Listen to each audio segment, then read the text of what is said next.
En la época de los censos del CEO estaba yo ya. Ahí es que fui coordinador del grupo local, ¿sabes? En esa época. Bueno, Fernando, vamos a empezar. Venga. Mira, en principio te presentas, vale. Dices tu nombre completo, hijo de tus padres, y a continuación tus primeros recuerdos del río, de traerte tu padre, cómo lo veías esto, descríbeme un poco el paisaje y ya pues empiezas a contar todo lo que tu padre te iba transmitiendo en torno al río, alguna anécdota que tú veas. Vale. Tú me reconduces en el momento que veas que algo, tú dices, vamos, ¿sabes lo que te quiero decir? Tú te presentas cuando quieras y ya empiezas. Pues venga. Mi nombre es Fernando José Díaz Fernández, soy nacido aquí en Córdoba, en el sector sur. Nací en el año 68 y prácticamente toda mi infancia transcurre en el río, muy ligado a una actividad que me simboliza un poco a través de lo que sujeta en mis manos, que es una caña de pescar de bambú de aquella época. Es decir, yo mis primeros contactos con el río son a través de la pesca. Esto se lo debo a mi padre se llamaba Diego Díaz Gómez, era cobrador de los autobuses de Oporsa en aquella época y un grandísimo aficionado a la pesca. Yo creo que esto le vendría probablemente porque él era oriundo de Villa del Río y la misma palabra Villa del Río lo dice todo. O sea, sus vínculos eran absolutamente directos con el río, como a mí me improntó.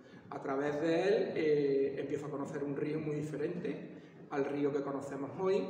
Es un río donde había una serie de actividades que se podían hacer y que ahora no se hacen. Entre ellas estaba la simple actitud de bañarte, por ejemplo. Es decir, el río era un lugar de baño a principios de los 70. Yo de muy niño, 5 años, 6, 7, 8 años, recuerdo mis primeros baños estivales en la zona que hoy se conoce como la zona que en aquel momento se conocía como las 12 Piedras y que hoy es la zona de influencia del Jardín Botánico. ¿Por qué nos bañábamos allí? Bueno, pues realmente lo que nuestros padres buscaban en ese momento en el río era la seguridad. El río era un sitio bastante peligroso porque se comportaba realmente como un río. O aún hoy lo sigue siendo, dependiendo del caudal, pero en aquel momento lo era más porque el río tenía un fluir que en muchas ocasiones hoy le falta, y no por falta de caudal, sino por las presas que tiene. Entonces allí las 12 piedras actuaban de forma de remanso, de manera tal que allí la corriente no era un peligro y te podías bañar con relativa seguridad, que era lo que tus padres buscaban. Otra de las actividades que se practicaba y que realmente hoy parece que está un poco más proscrita era el tema de la pesca recreativa fluvial, que en aquel momento hay que decir que el apelativo de recreativa empezaba a formarse porque la gente concebía la pesca como el hecho de una actividad que derivaba en un consumo. Es decir, no era entendible que tú pescaras un pez si no era para consumirlo. Posteriormente esto se modifica en el tema de la pesca recreativa y aparece el captura y suelta. En aquel momento yo recuerdo que la transición que existía más fácil entre lo que sería la gente de ribera y la gente que en ese momento pescaba era la cesión de los peces que pescaban a los bares del entorno. Recuerdo con mucha nitidez, por ejemplo, el bar Jerez, que era un bar que estaba dentro del sector sur, donde mi padre pues tomaba sus medios de vino y lo que le llevaba eran los barbos que había capturado a lo largo del día. ¿Qué era lo que hacían con esos barbos? Pues se preparaban en adobo y se ponían pues como tapa que acompañaba a esa copa de vino. Realmente después el hecho de la pesca deportiva pasa a tener esa dimensión del captura y suelta, que muy pocos practicaban, pero que al final se hace patente. ¿Cómo surge eso? Bueno, pues una de las cuestiones es el deterioro del río. El paisaje del río era absolutamente diferente. El paisaje del río que tenemos en los años 70 y en los años 80 es una configuración fluvial de avenidas y de avenidas muy regulares. ¿Por qué se producían esas avenidas? Pues porque no existía regulación en el cauce. Es decir, hoy tenemos que tener en cuenta que hemos sobredimensionado de presa la parte superior o la parte del cauce superior del Guadalquivir. Es decir, cuando nos entra a Córdoba el río Guadalquivir ya tiene regulados prácticamente todos sus tributarios a través de presas que tengo que decir que no se produjeron en la época de desarrollo franquista. Muchas de ellas nos llegaron en el periodo de democracia y lamentablemente como un atentado ecológico de primer orden. Está la presa El Arenoso, sobre el río Arenoso, que era un río importante. Está la presa del Yegua, que también era otro de los afluentes bastante importantes que dotaba de caudal. La construcción de la presa de San Rafael de Navallana, que fue la destrucción prácticamente de la población de bogas que disfrutaba el Guadalquivir, que era un pez bastante apreciado en aquella época y también muy consumido, a nivel que era más potencial de consumo que el propio barbo. ¿Qué es lo que le pasaba a la boga? Pues que era estacional. La presencia de boga era fácil de pescar en la época de primavera. Febrero era el pistoletazo de salida, entonces el consumo no era tan prolongado a lo largo del año. Bueno, pues deciros que la presa de San Rafael de Navallana acaba con la última población relista de bogas que tenía un cierto potencial en el tránsito del Guadalquivir por la ciudad. El paisaje, como he dicho, estaba absolutamente desprovisto de esa vegetación tan exuberante que vemos hoy. ¿Y por qué vemos esa vegetación que tenemos hoy? Pues ni más ni menos porque se ha convertido en una especie de pseudoembalse el Guadalquivir. Tan hiperregulado está que cuando se produce una avenida fuerte, lo que es la implantación de la agricultura moderna en el cauce superior del río, olivares que vemos que están desnudos del suelo, los cultivos que no tienen apenas vegetación en las lindes, ¿qué es lo que pasa? Que esas lluvias torrenciales acaban llenando de sedimentos la cuenca del río, porque cuando llueve, evidentemente, todas las aguas circulan hacia la cuenca del río. Cuando se producen esas subidas, después viene el descenso del agua. ¿Y qué es lo que pasa con el descenso del agua? Que dejan un depósito de sedimentos. Y esos sedimentos, como llevan cantidad de productos fitosanitarios, y en algunos de ellos son fertilizantes, los fertilizantes son muy potentes, pues son tierras hiperfértiles donde la vegetación pues surge espontáneamente. Una parte de la vegetación es autóctona y otra parte de la vegetación, evidentemente, como todas ciudades, pasa a ser vegetación aportada por la mano del hombre, por así decirlo, especies pues cultivares que hemos utilizado tradicionalmente en jardinería para embellecer nuestras plazas, parques, ciudades, etcétera, etcétera. Esa es la diferencia paisajística, sobre todo que vemos entre ese río aluvial, en donde yo recuerdo perfectamente zonas con cantos rodados, que eso es propio de la actividad de un río que lleva fuerza, que emite una corriente y que hace que esas piedras, al rodar, se tornen redondas. De ahí viene el término de canto rodado. Bueno, esas zonas eran frezaderos habituales, es decir, sitios donde depositaban la puesta, pues los barbos, las bogas. Evidentemente, ahora cuando nos encontramos con esos bancos de sedimentos con vegetación, hemos desprovisto de frezaderos a estas especies autóctonas.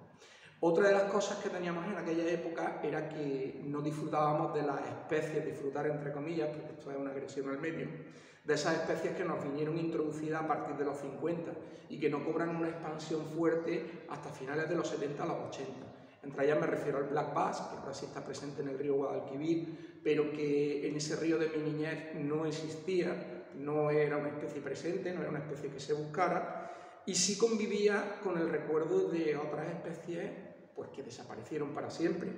Algunas tan emblemáticas, tan profundamente andaluzas, tan profundamente del Guadalquivir como el propio esturión. El esturión del Guadalquivir es un pez que alcanza unas dimensiones desproporcionadas para lo que conocemos como un concepto de pez. Estamos hablando de un pez que llega a alcanzar tamaños de casi 2 metros, 1,80 m y pesos que las grandes hembras grávidas quiere decir cargadas de huevos, que remontaban el río desde el mar, subían hasta sitios tan altos como Montoro, podían llegar a pesar hasta 80 kilos de peso. O sea, estamos hablando de un pez emblemático del Guadalquivir y que perdimos para siempre. Bueno, pues en aquel río de mi niñez... Cuéntanos la anécdota del esturión. Exactamente, vale. En aquel río de mi niñez todavía quedaban recuerdos de lo que fue el esturión. En aquella época que yo era pequeño frecuentaba esta zona, como he dicho, y conocía a un señor ya mayor. Yo tenía 16 años, con lo cual mi fijación por apuntar era muy pequeña. Y lamento no recordar su nombre, lamento no recordar, pero sí recuerdo perfectamente la comunicación verbal que este hombre me hizo. Y me descubrió un mundo fascinante. Bueno, pues él me dijo que en las 12 piedras, donde yo habitualmente me bañaba hasta los 10, 11 años, era un estrechamiento en el río. Tenemos que pensar en una especie de azud que comunicaba la orilla del río del sector sur, a la altura del puente de San Rafael, un poquito aguas hacia abajo del puente San Rafael, y que con su punta más distante casi apuntaba a lo que hoy es el Jardín Botánico. Bueno, allí se producía un estrechamiento que aprovechaban para calar redes de tipo Trasmayo. Entonces este hombre, una primavera, capturó un enorme sollo, que es también el nombre que recibe el esturión, de casi 80 kilos de peso. O sea, eso es un testimonio anterior a 1930, lo podríamos situar entre los años 20 perfectamente. Era un hombre ya bastante mayor, a finales de los 70, principios de los 80, rondaría los 80 años de edad, con lo cual cuadraba perfectamente pues esta anécdota que me estaba contando con la posibilidad aún de que los esturiones subieran. Porque lo que impide que los esturiones suban es la construcción de la presa de Alcalá del Río, que se realiza en el año 1930. Esto es uno de los golpes de gracia que recibe el río. Porque otra de las cosas que os tengo que hablar es de los peces que esos recuerdos me traían a través de las aguas. O sea, antes de la construcción de las presas de Alcalá del Río, también de Alcolea, porque la presa de Alcolea que está por encima también contribuye a esto. Es un grupo de proyectos de presas que se desarrolla durante la dictadura de Primo de Rivera y que el interés que tiene pues, es primero de dotar de energía eléctrica, que en ese momento pues, empezaba a afianzarse como uno de los primeros pasos para industrializar, es decir, la presencia de energía eléctrica es esencial, pues se aprovecha con la fuerza del agua. Entonces, Primo de Rivera diseña en un principio 3 presas que incluso pretendían hacer navegable al río. Lo de la navegabilidad queda totalmente aparte, pero sí que se dota de electricidad, sobre todo a la parte baja del Guadalquivir.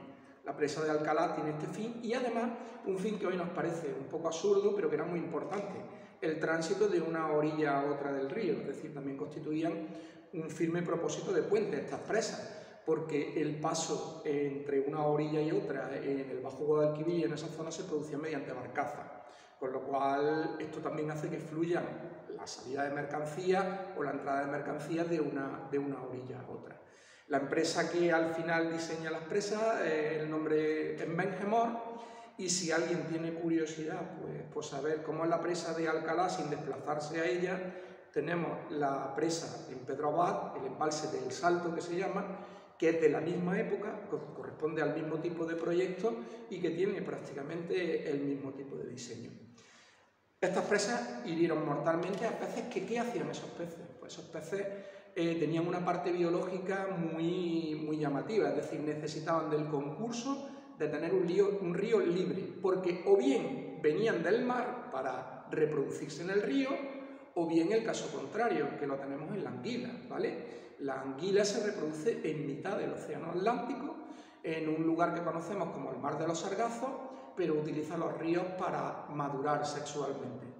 ¿Qué es lo que pasa? Que al colocarle nosotros las presas, evidentemente anguilas, esturiones, las llamadas sardinas de río, que tenemos testimonios de la Edad Media que se consumían en Córdoba capital y que nos llegan ecos, ya os digo, en esa época de que aún existían, en Badajoz, hasta que no se construye la presa internacional de Guadiana, aguas abajo, hasta la década de los 80 llegaron a tener sábalos y alosas, que son estas sardinas de río. Son muy parecidas a los arenques que se comercializan en el norte de Europa, tienen el mismo aspecto, pertenecen de hecho a la misma familia, son los cupleomorfos que se llaman, cupleidos, y remontaban aguas arriba.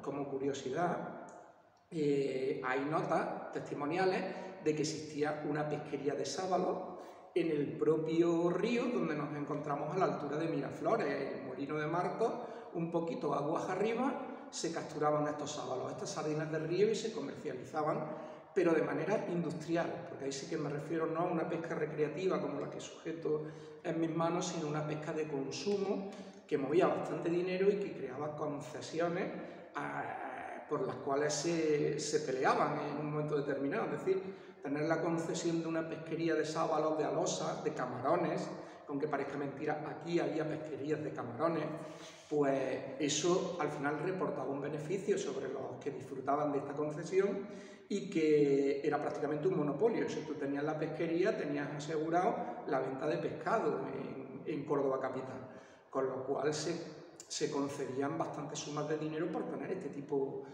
tipo de acceso a esas concesiones. Tenemos muchas, la desembocadura del Guadiato, por ejemplo. El río Guadiato es el que nos desemboca aguas abajo del Guadalquivir a la altura entre Posadas y Almodóvar.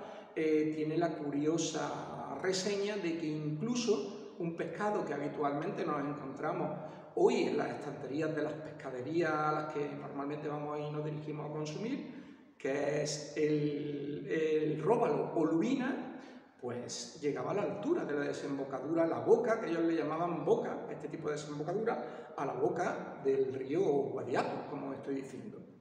Es decir, vivo sumido entre una serie de sueños de unos peces que no me llegaron, pero que casi podía tocar con los dedos en aquella época, y una serie de peces que vinieron después, que es los que os voy a contar un poquito ahora, cómo se transforma el río con respecto a lo que tenemos debajo de esas aguas. Bueno, pues inmediatamente, ya a mediados de los 80, empieza a surgir el black bass. Es una especie que en el año 50 y tanto habían soltado en el embalse de la Breña, pero que los pescadores se habían encargado pues, de distribuirlo en otras zonas de la cuenca, y como no, empieza a aparecer en el Guadalquivir, a colonizar el Guadalquivir. En aquella época tenía un alto valor culinario, el black bass era muy demandado entre los pescadores deportivos por su consumo, porque era un pez bastante apreciado. Entre una de las cosas que tenía es que como es un depredador, pues era se distanciaba un poco de lo que sería un comedor de fondo, de sustrato de fondo, como podía ser el barbo o la carpa, al que se le aplicaban que podía comer porquería en aquel entonces.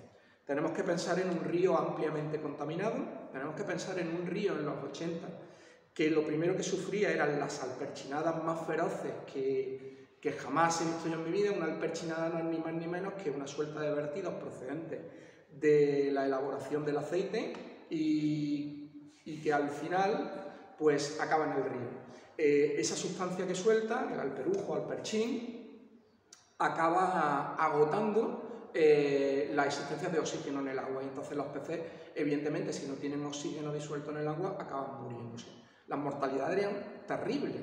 Estamos hablando de que incluso se habla en Campo de la Verdad, sector sur, pertenecería a finales de los 70, mediados de los 70 más bien, entre el 75 y 76, calculo yo del famoso año de la peste. Aquello fue una alperchinada de las más feroces que yo he podido ver en el río, y que murieron pues absolutamente miles de peces, y que le llamaban el año de la peste porque imaginaros esas toneladas de peces descomponiéndose al lado de la ribera. Y lo curioso es que la mayoría de la gente, vamos a decir la mayoría, porque ya empezaba a haber grupos concienciados en esa época, la mayoría de la gente lo veía como un hecho natural. Esas mortalidades que se producían sobre todo a principios de la primavera, final del invierno, que alcanzaban su punto álgido, pues era visto como una cosa normal. Después, otra de las cosas que el río configuraba en aquella época, se configuraba de una manera un tanto desastrosa, era que se vertían todos los residuos urbanos directamente a través de lo que se conocía con el nombre de caños de mierda o colectores, aunque suene un poco duro. Bueno, esos colectores evidentemente vaciaban de heces, porque se veían físicamente, al río, y de todo tipo de producto químico que evidentemente no sufría ningún tipo de criba, y que pudiera venir de la industria o incluso de los propios domicilios, acababan en el río. Entonces, la calidad de las aguas del río empezaron a tener una presión directa sobre aquellas especies que eran más sensibles. El barbo, por ejemplo, que lo habíamos pescado con tanta profusión, en los años 70 comienza a tener un declive importantísimo. ¿Y por qué tiene ese declive? Porque tiene unas necesidades de oxígeno que, por ejemplo, una recién llegada que había, que era la carpa, era capaz de soportar. Y entonces los pescadores de pescar barbo en aquella época empezaron a surgir las carpas, y proliferaron las carpas con tamaños importantes. Claro, se alimentaban de materia orgánica, no tenían los requerimientos de oxígeno que necesitaba el barbo y la boga, y esa merma de poblaciones fue en detrimento del alza de las poblaciones de carpa. En la actualidad el río, ya paso un poco a la actualidad, en la actualidad el río es un desastre, porque si os hablaba del black bass como llegada de exótica invasora, finales de los 80, principios de los 90, provoca el pistoletazo de salida de la llegada masiva de especies exóticas invasoras con respecto a peces. Tenemos la llegada del percasol, que también es un centrárquido como el black bass, que viene de Norteamérica y que se introduce. Yo principalmente pienso que este pez, dado lo exótico y lo bonito que es, en una forma o en una parte, quizás fuera introducido por acuariofilia, es decir, acuariófilos, gente que se dedica a tener peces en acuario y que al ver lo combativo del pez dentro de un acuario, es decir, te destroza el acuario porque crea un nido a la hora de reproducirse, te levanta las plantas que tienes instaladas, pues empezaron a deshacerse de él. Y la manera de quitarse de en medio al pez era soltarlo en cualquier sitio. Muy prolífico, con unas puestas tremendas, con unas favores. En este mismo momento no lo sabíamos, no se hablaba de cambio climático, pero ya se estaba produciendo, evidentemente. El proceso de cambio climático no viene de ahora, se está acuciando ahora, pero hay factores biológicos que nos están diciendo desde hace tiempo que la cosa está cambiando. Pues claro, se encuentra un hábitat ideal. El percasol necesita aguas más cálidas, que lo está consiguiendo, aguas más paradas, que como he dicho, las presas se las han concedido, y entonces a proliferar. El alburno es un pez que hoy es uno de los más abundantes en la cuenca del Guadalquivir. Mucha gente lo confunde con un pez autóctono, pero sin embargo es un pez que introducen los pescadores. ¿Para qué introducen los pescadores el alburno? Bueno, pues para engordar los black bass. Es como la pescadilla que se muerde la cola. El black bass se queda solo en los embalses, no tiene peces que consumir y ellos piensan, para que alcance unos tamaños que a mí me resulten rentables a la hora de pescarlo y que tenga una combatividad, pues suelto alburno. Y el alburno procede a engordar a esos ejemplares de black bass, pero ¿qué es lo que pasa con el alburno? Es el pez más prolífico que tenemos en Centro Europa. Es un pez que se puede... el proceso de reproducción lo tiene continuo, para que hagáis una idea. Es capaz de fresar en condiciones muy difíciles y encima tiene la facultad de remontar aguas arriba, con lo cual incluso en arroyos pequeños como el Guadalbarbo, arroyos como el Pedroche, nos encontramos a estos alburnos que suben hacia arriba. O sea, es otra de las agresiones que hemos sufrido en forma de especie exótica invasora. Y el siluro también, ¿no? Efectivamente. Dentro de lo que serían ya las grandes barbaridades, nos vamos a la familia de los peces gatos. Entre los peces gatos tenemos 3 especies que nos han metido de remanguillé. Una, la más imponente, la más impresionante, es el siluro, que se suelta en el embalse de Iznájar, que le vaticino muy poco tiempo para la presencia en la cuenca media del Guadalquivir, porque evidentemente estos peces ya son incontrolables. En el momento en el que se sueltan en un determinado sitio, la movilidad a través de la cuenca ya es patente, o a través de los intereses que puedan tener determinados pescadores de en un momento puntual pescar un pez que alcanza un tamaño de peso entre 80 a 120 kilos, algunos ejemplares que se han cogido ya en la cuenca del Ebro. Pues imaginaros, esto es una de las agresiones más importantes. En el momento en el que aparece este pez desaparece absolutamente todo, porque es que se lo come todo, o sea, come carpas incluso del tamaño de entre 2 kilos y medio. Y luego están los otros 2 peces gato pequeños, que uno es el pez gato de canal y el otro el pez gato moteado. Los nombres científicos los determinan mejor porque algunas veces se confunden, son especies que nos vienen de Norteamérica y que nosotros no usábamos prácticamente nombre vulgar nada más que para ellos pez gato. Uno es Ixtalurum vela y el otro se llama Ixtalurus puntatus. Bueno, pues los dos están presentes en la cuenca del Guadalquivir y estos sí que están ya entre nosotros. A la altura de Córdoba, la zona del Azul de Casillas se pueden pescar aguas más abajo, o sea que están presentes entre nosotros. Es un río que tenemos el deber de recuperarlo, de devolverlo a ese punto de partida. Devolverle no solo el patrimonio histórico que conlleva el río, como son molinos, como son embarcaderos, que eran el soporte de actividades que tradicionalmente se habían desarrollado en el río. La navegación era una de ellas, la utilización de la energía pues para los molinos con diversos usos, molienda de determinados elementos vegetales como aceituna, trigo o incluso telares, en el caso de los batanes. Todo ese tipo de actividades debemos, no de recuperarlas, pero sí de tenerlas en memoria, evidentemente. Y para tenerlas en memoria se tiene que hacer un proceso de restauración integral del río. Y ese proceso de restauración integral al que yo me refiero no solo conlleva las estructuras propias de los molinos, que son tan importantes, de las barcas, que también sería interesante recuperar como elemento de propulsión de una actividad económica en base a lo que sería el turismo de interior o el turismo incluso que nos viene de fuera, pues le resultaría interesantísimo este tipo de usos antiguos, sino recuperar integralmente, me refiero a recuperar también aquello que hemos despreciado y que está debajo de la lámina de agua, y que son los peces. Y es una cuestión que hemos desechado tradicionalmente y que yo, mi lucha particular, pues es esa. Espero que este testimonio pues sirva un poco para recordar el río de aquellos tiempos, el río de hoy y el presente que tenemos, que sería recuperar y darle al río el esplendor de antaño. Yo creo que Bartolomé